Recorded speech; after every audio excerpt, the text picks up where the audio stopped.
What's going on, everyone? It's Jeremy. All right, today's video we're looking at some of my bigger trees, probably the biggest ones that I have as of right now. I have a few other ideas once I get some more parts in to make at least some bigger bases. That way, a stronger base, you can make a taller tree. So right now we're going to look at some of these other designs. Now, this one here, I call it a big tree. It could be a small one or it could be a medium one, but it's kind of a really stable one. And if you look, we've just got the base, and I did this for a reason. I don't have the pins in there, so a lot of these you can use Technic pins and just go all the way through all of them. And you can use these, which these have the grooves in them, and you can see the Technic pin in there, and it makes it a solid, it's not going to fall over. Now, doing that, it does make your tree a lot more stable, but you're still going to have pin on top of pin, so it still can break apart. The advantage is it's only going to break into 3 or 4 pieces, not 60 or 70 pieces. And I'll show that here on this one, the tallest tree on the left here at the end. I'll show what I mean by it, because it's some of it has pins, some of it doesn't, and you'll see what I mean. But this is our design. We've got a great canopy cover there, some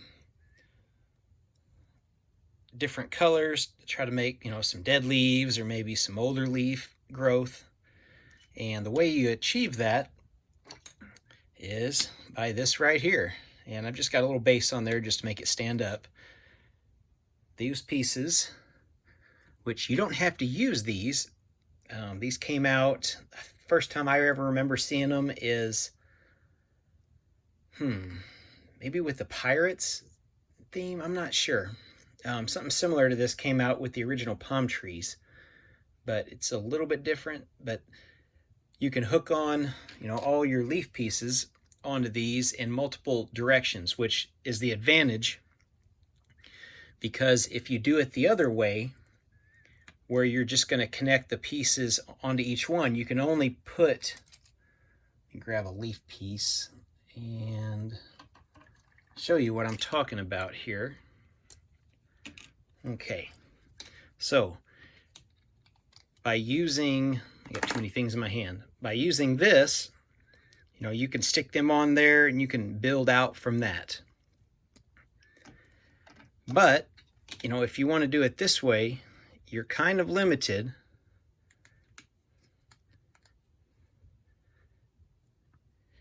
So it's good to do both. You get a little bit, and you're talking, what, 1 stud maybe? A little bit wider base. You can add, multiple ones on here. That's the advantage. I can angle it like that, and I can add another one there and go out. The other way, it starts to make the tree not look realistic. If you can kind of see, up in here on this one, one leaf piece in between sections is probably all you're going to get. But that's the way to do it. It's good to use both ways because you get both pieces. Adding an extra piece, sometimes these are 5 or 10 cents a piece. If you use 6 to 10 on a tree, you're starting to get to where like a tree like this one's going to cost $10 to $15 per tree. If you got 20 of the trees, it's hard to justify something like this scene. Everything you see in the screen here is probably $200 in trees. That's a lot for just trees. But using some of these other designs to get the bigger canopy, before we'll look at this, move that tree back, we'll look at the canopy here. To get that bigger canopy, there's an idea where you can connect them to each other, based off of that design, using the hook piece there. The other way is the way that a lot of people have started using the, and I don't have the piece here. Really, the first time we've all ever, or at least I saw it, was the treehouse piece where you use the carrot top piece, which, the piece right up here, where you just stick it in one piece and then add another one out, then you can just draw it out from there. So that is a design.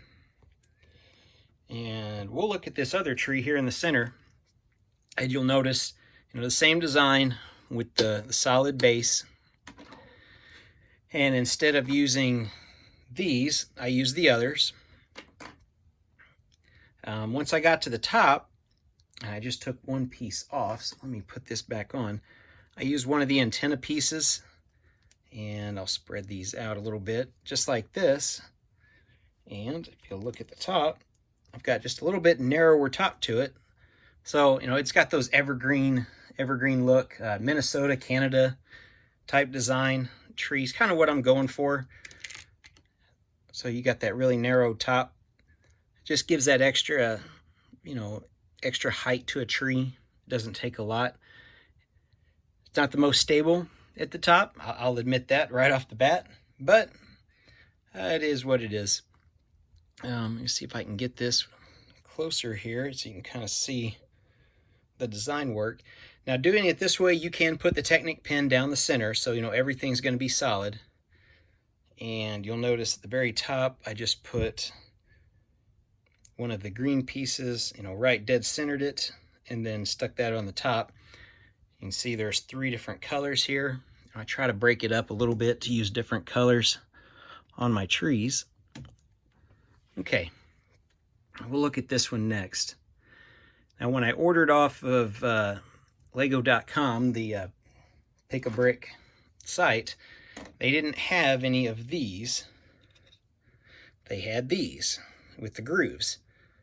Same color, just about, pretty much. But I'm like, fine, that's fine.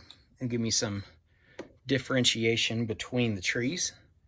So that's what I did. I think I bought maybe 100 of them.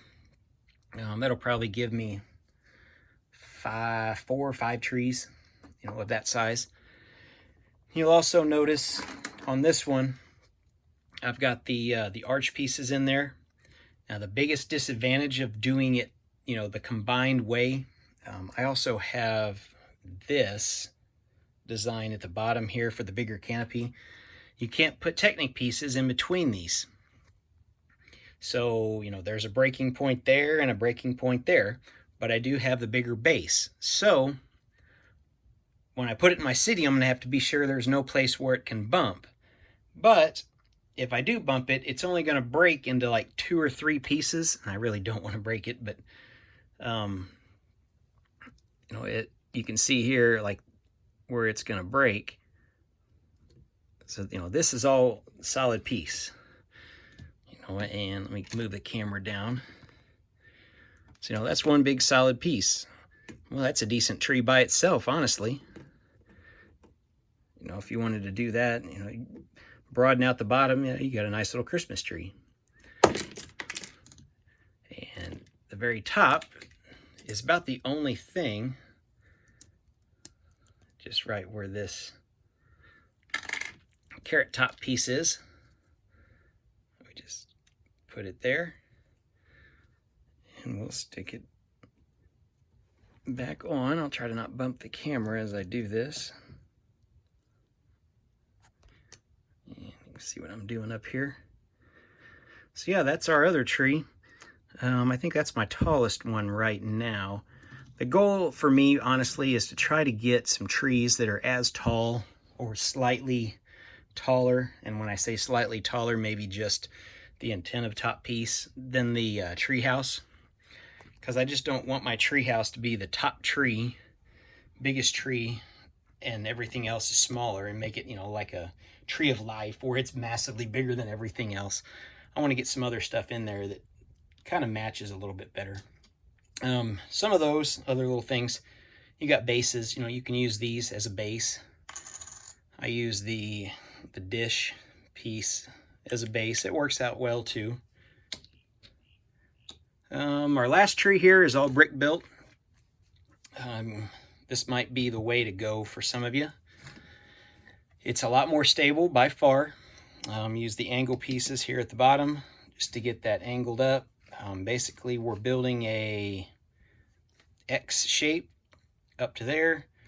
using a lot of these and a lot of plates, and you just kind of cover it to get some of those angles. You know, you can kind of see there using the plates and the hinge pieces, you know, 1 by 1, or the 1 by 2 hinge pieces, and then those hinge pieces, you can see the wider kind of get narrower as we go to the top.